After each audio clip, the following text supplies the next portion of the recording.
Samedi soir au stade Gaston-Arbouin, le Suma affrontait Monteux pour son deuxième match de la saison en championnat.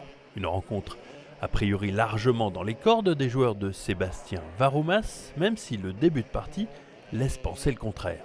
Approximatif dans la conclusion mais productif dans le jeu, les Diables Rouges doivent s'en remettre par deux fois à un buteur inattendu, Séverin Marchand, pour trouver l'ouverture dans ce premier quart-temps.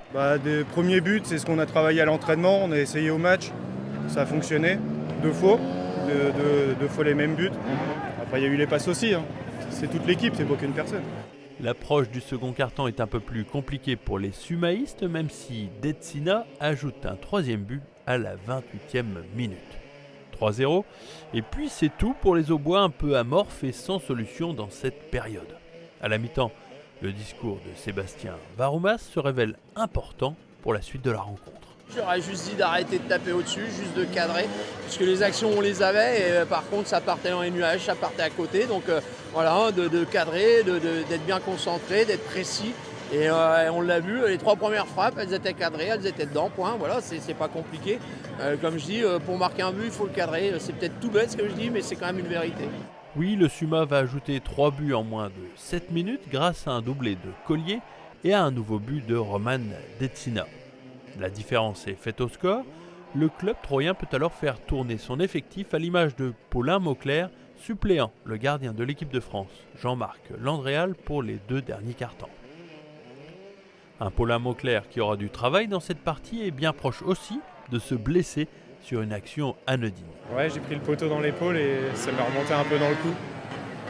Bon, c'est les choses qui arrivent.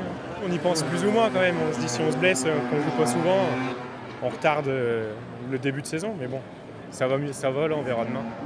Le portier remplaçant réalisera un clean sheet sur ce match. Les partenaires, quant à eux, se feront plaisir sur le terrain en empilant les buts les uns après les autres. Une véritable dérouillée pour Monteux face à une équipe troyenne désireuse de poursuivre son travail de préparation sans toutefois tomber dans la facilité.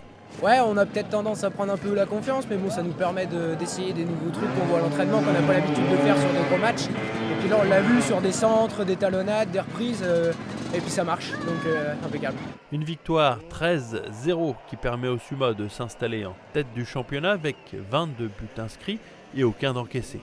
La saison 2023 est lancée de façon idéale. Oui, on est content parce que voilà, on a vu du spectacle, on a vu des buts.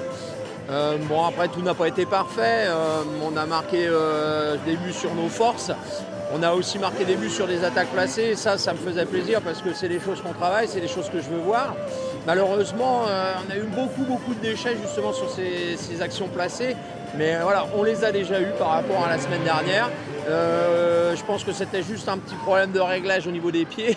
Et voilà, donc faut que les joueurs continuent sur ce rythme et surtout voilà, qu'ils ne baissent pas la tête quand voilà, ça ne rentre pas, parce qu'à un moment donné, on a les actions, on se les procure, on a une variété de jeux qui est intéressante et ouais, c'est intéressant pour ça, quoi. Le 22 avril prochain, le Suma va jouer son premier gros match de la saison avec la réception de Camaret, l'occasion de savoir si les Diables Rouges sont déjà au point.